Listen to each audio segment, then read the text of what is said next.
Oh, hi, Rises. One sec. Okay, welcome to another writing workshop with me, Mr. James. So, let's get started. The way we normally do. Joke of the day. Hold on to your ribs. Okay. What music are balloons scared of? Pop music. Yes? No? Not sure? Alright, shout outs. Well, I'm going to give a shout out to everyone in grade 2 who has completed their story mountain and is now working on expanding their story, their part of their story, to make it as interesting and as cool as possible. All right. I want to talk about editing. So a lot of you wrote quite a lot for each part of the story mountain, which we did on Seesaw. And you might be thinking, oh, have I got to go back and edit and write it again? You know, as if it's like a chore. You should really think of going back to your work and rereading it and editing it as an opportunity. It's a time when you can put in like extra kind of cool dialogue between characters. You can create more tension. You can have better action. It's really a chance for you to make it better. All right, and you should grab that chance when you're rewriting or expanding each part of the story mountain. Okay, so in this writing workshop I'm going to be talking about the climax of the story, the problem stroke climax really.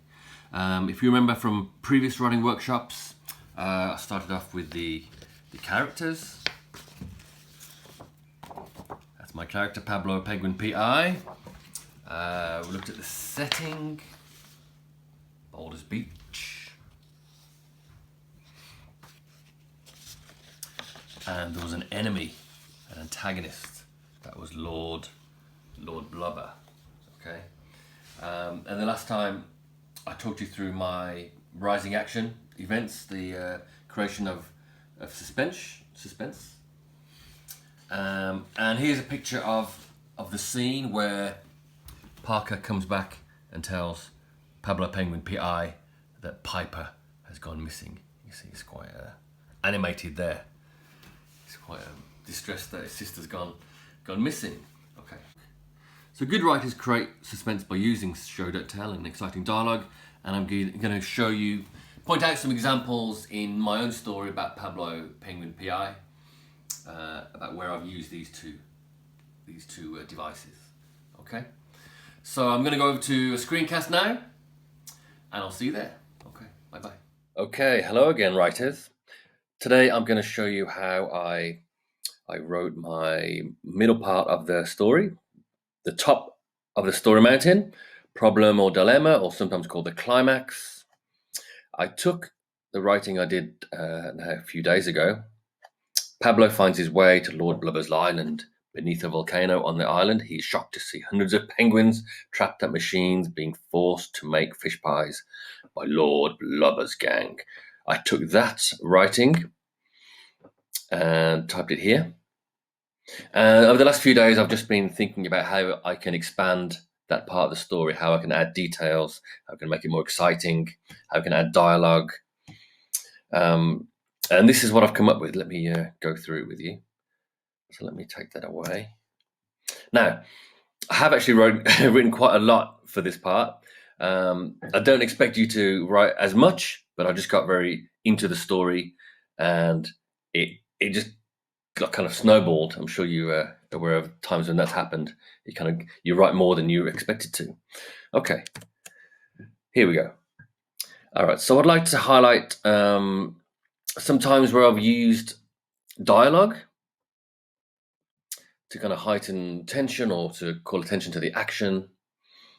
And here we have, quick, we haven't got a moment to lose. We must go to Lord Blubber's old headquarters on Volcano Island, declared Pablo. Okay, so when the characters talk to each other in a story, it really brings it alive and brings the reader into that moment, into the moment that they're talking to each other, usually in kind of an action-filled moment or moment of tension. But that's miles away. How will we get there? Shrieked a surprised Parker.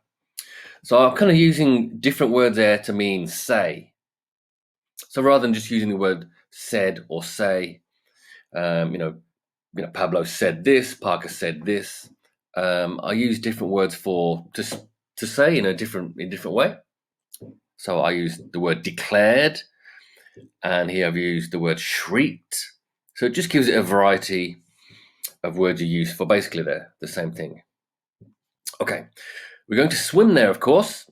We're penguins, that's what we do, replied Pablo as he dived into the waves. Now here it says, Pablo dived into the waves. Now that's an example of show, don't tell, I think. If he dived into the waves, what does it tell you about the kind of state of mind he was in? Was he relaxed, or was he kind of panicking and wanting to get to the island as soon as possible to save his niece? Okay, so that's what I think it shows there, without really explaining it in full. Parker followed. When they arrived, Pablo noticed a very faint light coming near the foot of the volcano. It was a tunnel that went deep down inside the volcano.